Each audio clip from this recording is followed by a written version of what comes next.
Assalamualaikum warahmatullahi wabarakatuh. Salam pencerahan. Pemirsa dimanapun Anda berada, Berita TVmu kembali hadir menjumpai Anda dengan menyajikan sejumlah informasi cerdas dan mencerahkan. Di antaranya, mantan Ketua Mahkamah Konstitusi Mahfud MD menilai sidang MKD brutal. KPK dapat mengambil alih kasus Setia Novanto.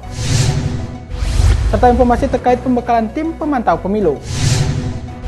Bersama saya Samuel, inilah Berita TVmu selengkapnya untuk Anda.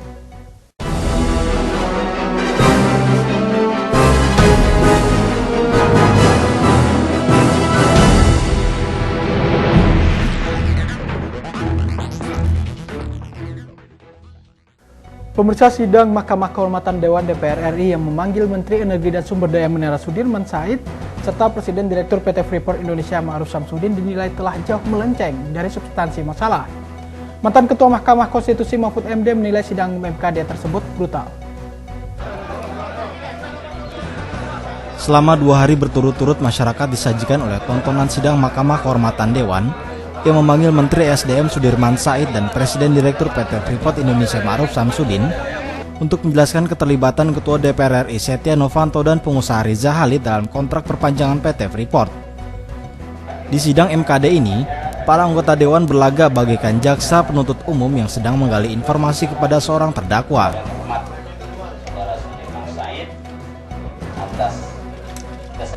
Menanggapi tontonan persidangan itu, sebagian masyarakat menilai sidang tersebut tak lebih dari sekedar dagelan. Bahkan, mantan Ketua Mahkamah Konstitusi Mahfud MD mengatakan sidang Mahkamah Kehormatan Dewan tersebut brutal karena keluar dari substansi masalah. Ya proporsional aja lah, berhenti brutal dan tahu bahwa tugas dia bukan penyelidik atau penyidik hukum pidana. Tugas dia melihat apakah Novanto itu melanggar etika apa tidak. Itu saja. Yang pidana itu bukan boleh dibiarkan, tidak boleh dibiarkan. Tetapi bukan tugas MKD. Kalau mau diteruskan oleh DPR, bentuk pansus. Tetapi tugas utama tentang itu terletak di kepolisian, kejaksaan, dan KPK. Tinggal ketiganya aja koordinasi. Pada sidangnya menghadirkan Menteri SDM Sudirman Said, ia dicecar pertanyaan oleh para anggota MKD, seolah-olah Sudirman diposisikan sebagai pihak yang salah. Begitu juga halnya saat Presiden Direktur PT Freeport Indonesia Ma'ruf Samsudin, sejumlah anggota lebih menyoroti hal-hal yang berada di luar dari konteks perkara. Arina Nurrohma, Yunus Priyonggo memberitakan dari Jakarta. Mantan Ketua Mahkamah Konstitusi Mahfud MD menegaskan fakta-fakta yang terungkap dalam rekaman percakapan pertemuan Setia Novanto, Riza Khalid, dan Ma'ruf Samsudin yang diperdengarkan di sidang MKD sudah bisa diproses oleh Komisi Pemberantasan Korupsi. Indikasi pelanggaran etik yang dilakukan Ketua DPR RI Setia Novanto yang terlihat dari rekaman percakapan yang diduga antara dirinya dengan pengusaha minyak Riza Khalid dan petinggi PT Freeport Indonesia Ma'ruf Samsudin. Dari hasil yang diperdengarkan di hadapan publik, sejumlah fakta bagi-bagi jatah pembagian saham seharusnya sudah bisa menjadi alasan penegak hukum seperti KPK untuk mulai bergerak. Mahfud mengatakan kasus ini sebenarnya sudah bisa diperkarakan ke ranah hukum, tanpa perlu ada yang melapor karena bukti rekaman negosiasikan Freeport dengan segala prosentasinya.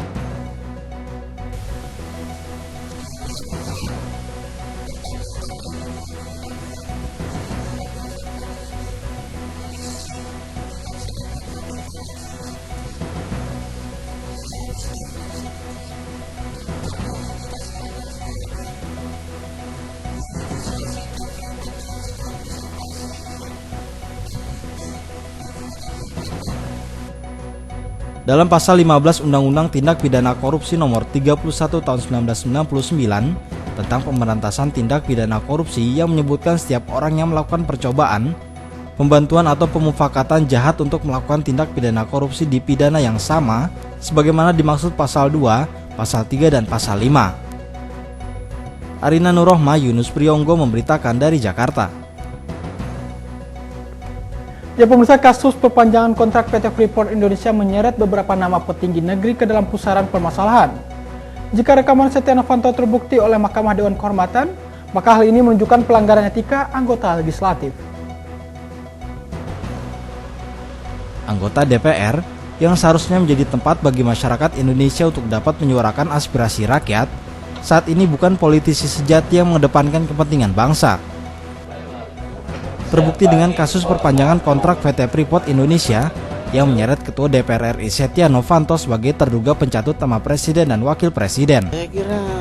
Pengamat politik Universitas Muhammadiyah Yogyakarta mengatakan, tugas legislator harusnya adalah mengamankan aset-aset nasional, bukan sebaliknya, yaitu menggunakannya untuk kepentingan pribadi ataupun kepentingan partai.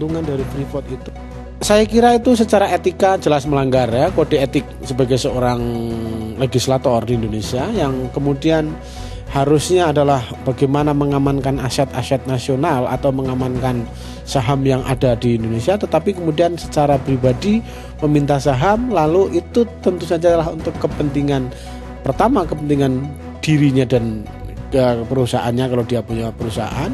Yang kedua adalah nanti akan berurusan, yang saya khawatirkan adalah kepentingan partainya, yaitu Partai Golkar sebagai orang yang berada dari Partai Golkar.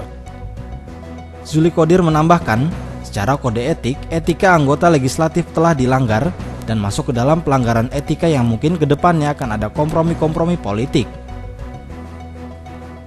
Isvi Iswari Nilakandi, Asrul Sabtono memberitakan dari Yogyakarta. Pemirsa, beralih ke informasi lain, Sekretaris Jenderal Kementerian Dalam Negeri Yuswandi Temenggung memberikan arahan sekaligus rapat pembekalan pelaksanaan pemantauan pilkada. Ini pemantauan pilkada serentak tahun 2015 di kantor Kementerian Dalam Negeri, Kemendagri, Jakarta Pusat. Sekretaris Jenderal Kementerian Dalam Negeri Yuswandi A. Tumenggung dalam pemberian pembekalan kepada peserta tim pemantau pilkada serentak menghimbau agar tim tanggap setiap ada persoalan.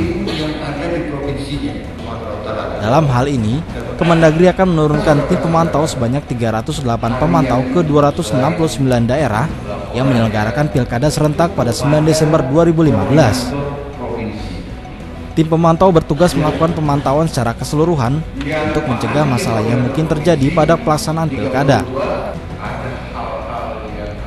Sekjen Mendagri mengharapkan adanya kerjasama yang baik dengan aparatur negara, dalam hal ini pegawai negeri sipil atau PNS. PNS tidak boleh ikut serta mendukung salah satu calon kepala daerah sehingga dapat menyebabkan persoalan. Kita juga memantau tentang netralitas aparatur sipil negara. Nah, kesemua ini, tugas fasilitasi ini kita lakukan ke daerah, teman-teman pejabat dan staf senior Kemendagri melakukan pemantauan ini, dibekali dengan instrumen-instrumen ini untuk sukses pilkada 2015. Pilkada serentak tahap pertama ini akan digelar pada 9 Desember 2015 nanti dan diikuti oleh 269 daerah yang siap melaksanakan pemilihan kepala daerahnya. Distribusi surat suara juga dikabarkan sudah siap di Komisi Pemilihan Umum Daerah atau KPUD masing-masing peserta pilkada. Dedi Musoni memberitakan dari Jakarta. Menjelang pemilihan kepala daerah atau pilkada serentak pada Desember 2015, Komisi Pemilihan Umum atau KPU RI memastikan pengerahan personil dan logistik hampir 100%. Persiapan logistik pilkada serentak pada 9 Desember 2015 nanti hampir mencapai 100%, bahkan anggaran untuk pelaksanaan pilkada ini sudah hampir terpenuhi. Hal ini dikatakan Komisioner KPU Arief Budiman saat menggelar konferensi pers di gedung KPU Jakarta terkait persiapan pilkada serentak 2015 yang rencananya akan dihadapkan pada 12 petinggi partai politik, Kementerian Dalam Negeri, Badan Intelijen Negara atau BIN, lembaga swadaya masyarakat, hingga sejumlah lembaga pemilu luar negeri. Arief Budiman mengatakan, menjelang pelaksanaan pemilihan kepala daerah atau pilkada serentak tanggal 9 Desember 2015 mendatang, perlu diperhatikan distribusi logistik dan kecukupan anggaran masing-masing daerah. Hal ini penting untuk dipastikan agar pelaksanaan pemilu serentak nanti berjalan dengan baik. Jadi kesiapan penyelenggaraan tanggal 9 Desember, beberapa laporan dari daerah menunjukkan situasinya semakin membaik. Jadi semakin mendekati 100% untuk banyak hal. Dedi Musoni memberitakan dari Jakarta. Pemirsa, informasi seputar OPEC dan kunjungan delegasi negara sahabat ke pimpinan pusat Muhammadiyah akan kami hadirkan setelah jeda berikut ini. Tetap bersama kami dalam Berita TVmu.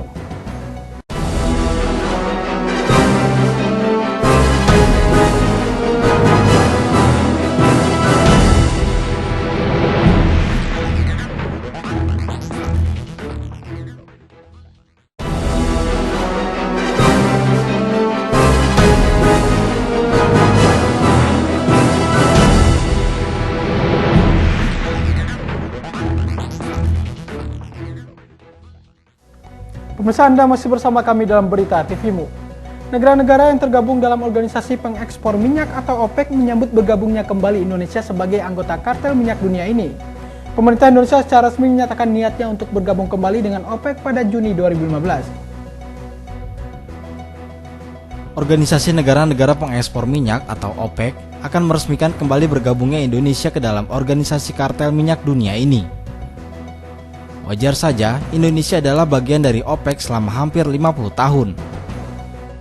Kembalinya ke OPEC dipandang sebagai cara bagi Indonesia untuk mengakses pasokan minyak yang lebih murah ketika permintaan melonjak di tengah penurunan produksi dalam negeri. Sebagai langkah awal, OPEC akan mengundang Menteri ESDM Sudirman Said untuk menghadiri pertemuan rutin kartel berikutnya di ibu kota Austria Wina pada 4 Desember 2015 mendatang. Kesempatan ini sekaligus akan meresmikan pengaktifan kembali keanggotaan Indonesia setelah sebelumnya selama 7 tahun Indonesia keluar dari OPEC lantaran menjadi negara pengimpor minyak. OPEC beranggotakan 12 negara dari Timur Tengah, Afrika, dan Amerika Latin yang memproduksi sekitar sepertiga dari minyak dunia. Tapi selama tahun lalu, anggota-anggotanya termasuk produsen terbesar Arab Saudi, Iran, Venezuela, dan Nigeria telah melihat pendapatan mereka turun tajam karena pasokan minyak mentah global yang berlimpah menyebabkan harga minyak jatuh lebih dari 50%. Tim TVmu memberitakan dari Jakarta. Pimpinan Pusat Muhammadiyah menerima kunjungan Duta Besar Kazakhstan Askhad Orazbay di Gedung Pimpinan Pusat Muhammadiyah, Jakarta Pusat. Askhad menilai Muhammadiyah sebagai contoh organisasi Islam Indonesia yang moderat, modern, dan edukatif. Kunjungan Duta Besar Kazakhstan Askhad Orazbay ini diterima langsung Ketua Umum Pimpinan Pusat Muhammadiyah Haidar Nasir.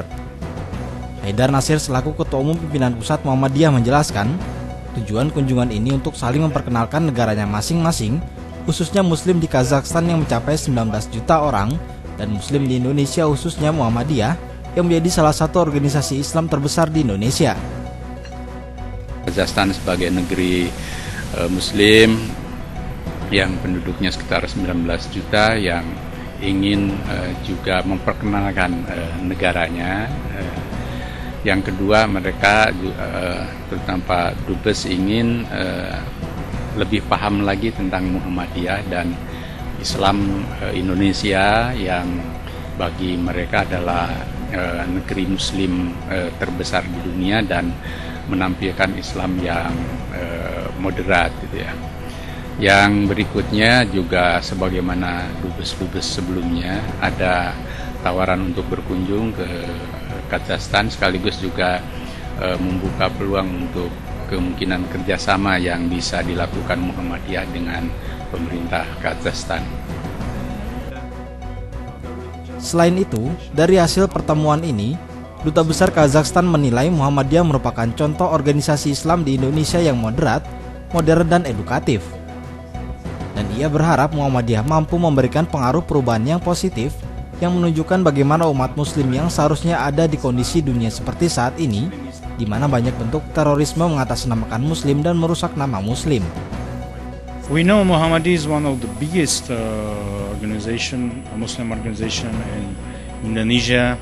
Muhammadiyah is very respectful organization. We know that two presidents were members, previous presidents were members of Muhammadiyah, and Muhammadiyah can play very positive spiritual role in Indonesian society, can encourage people to be Muslim people, followers of Muhammadiyah, to be modern people, educated people, and to be good example how Muslim should be in this world now. Noviani Nuraini, M. Surya Saputra memberitakan dari Jakarta.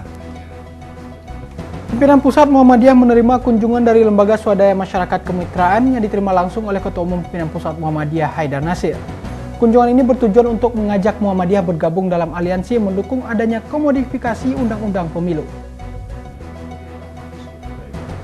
Kunjungan Lembaga Swadaya Masyarakat Kemitraan ini dimaksudkan untuk mengajak Muhammadiyah sebagai salah satu organisasi muslim terbesar di Indonesia bergabung dalam aliansi bersama sejumlah organisasi besar lainnya dan beberapa partai politik yang mendukung melakukan komodifikasi Undang-Undang Pemilihan Umum. Komodifikasi ini dilakukan berdasarkan fakta jika hasil pemilihan umum selalu tidak sesuai dengan harapan. Karena sistem pemilu di Indonesia yang kurang baik, bahkan bisa diperjualbelikan suaranya. Untuk itu, Ahmad Kisai selaku manajer program mengatakan, tujuan mengajak beberapa organisasi besar untuk bergabung dalam aliansi ini agar dapat mengintervensi pemerintah untuk segera memperbaiki sistem pemilu di Indonesia, karena ini bukan kebutuhan individu tapi seluruh elemen masyarakat.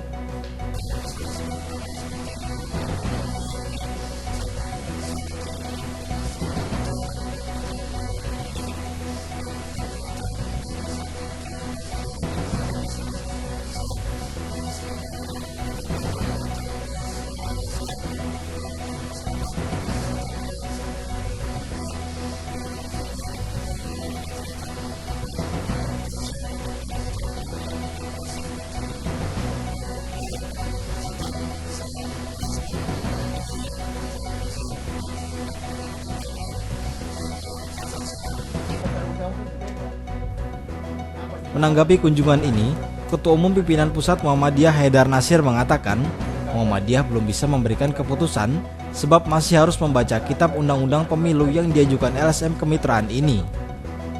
Namun sejauh ini banyak kesamaan pemahaman antara Muhammadiyah dan LSM Kemitraan tersebut. Karena ada beberapa hal yang masih kita diskusikan lagi, karena tadi baru merupakan iftitah ya, pembuka, mereka punya maksud, ada kodifikasi perundang-undangan pemilu yang diajukan kepada berbagai pihak termasuk Muhammadiyah untuk dijadikan bahan, dan mereka nyebutnya sebagai naskah akademik. Nah, PP Muhammadiyah sendiri karena sejak tahun 2009 kita mengkaji persoalan-persoalan ketatanegaraan, juga punya pikiran-pikiran yang sebenarnya prinsipnya sama, yakni lahirnya sistem politik yang demokratik tetapi juga berkeadaban, efektif, efisien, dan juga tidak boros, tertutup dari berbagai macam penyimpangan. Noviani Nuraini, Yunus Priyonggo memberitakan dari Jakarta. Pemirsa, Lembaga Swadaya Masyarakat Kemitraan optimis masyarakat Indonesia anti suap jika pemimpinnya berkualitas. Melihat pemerintahan dan peta politik di Indonesia saat ini yang sangat bergantung dengan partai, maka terlihat sumber masalahnya terletak dalam dua hal, yaitu partai dan pemilu. Sehingga bisa dikatakan negara Indonesia memang demokratis, tapi tidak dikelola secara demokratik. Menanggapi hal ini, Ramlan Surbakti selaku penasihat ahli Lembaga Swadaya Masyarakat Kemitraan mengatakan, memang pemilu di Indonesia sudah mengajarkan masyarakatnya terbiasa menerima sesuatu saat melakukan pemilu.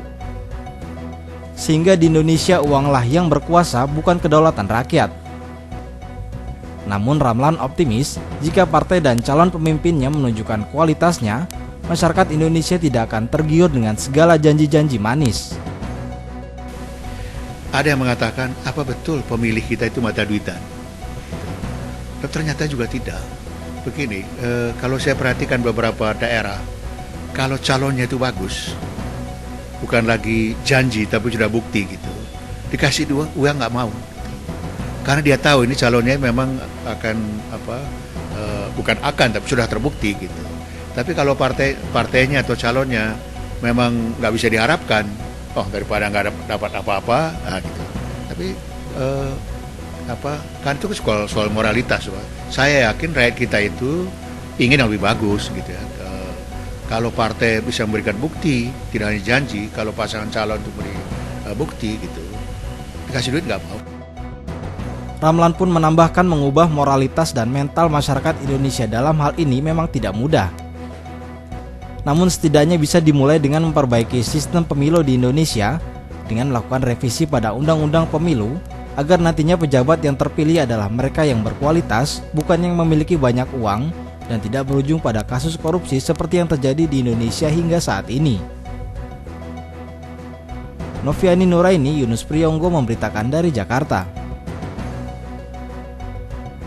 Ya pemirsa, usai jeda berikut ini kami akan mengajak Anda menikmati permainan ice skating untuk mengisi akhir pekan Anda. Untuk itu tetaplah bersama kami dalam Berita TVMO.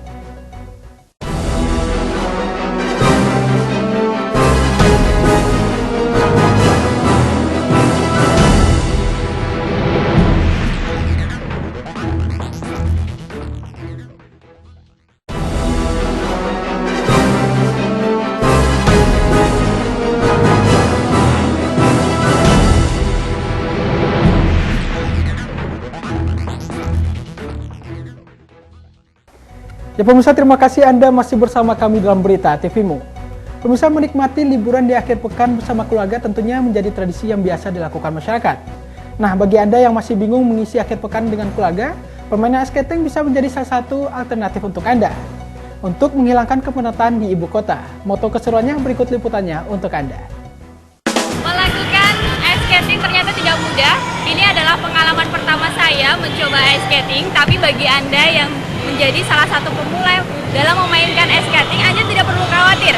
Ada teman-teman pelatih yang bisa melatih Anda dan juga menemani Anda dalam bermain ice skating. Jadi jangan sia-siakan liburan Anda untuk berlatih ice skating bersama-sama.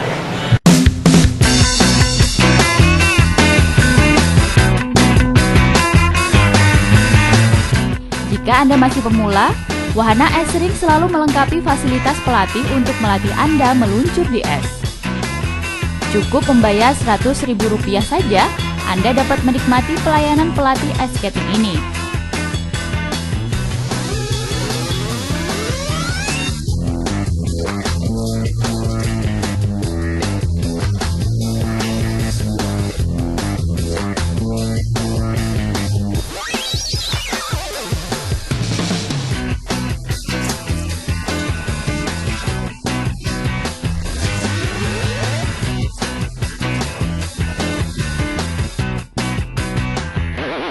Nah, bagaimana? Apakah Anda tertarik untuk mencoba olahraga ini?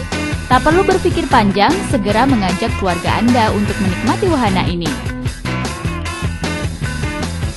Namun, jangan lupa ya menggunakan jaket dan kaos kaki agar Anda tidak kedinginan dan nyaman saat bermain ice skating. Arina Nurrohmah, Yunus Priyonggo memberitakan dari Jakarta.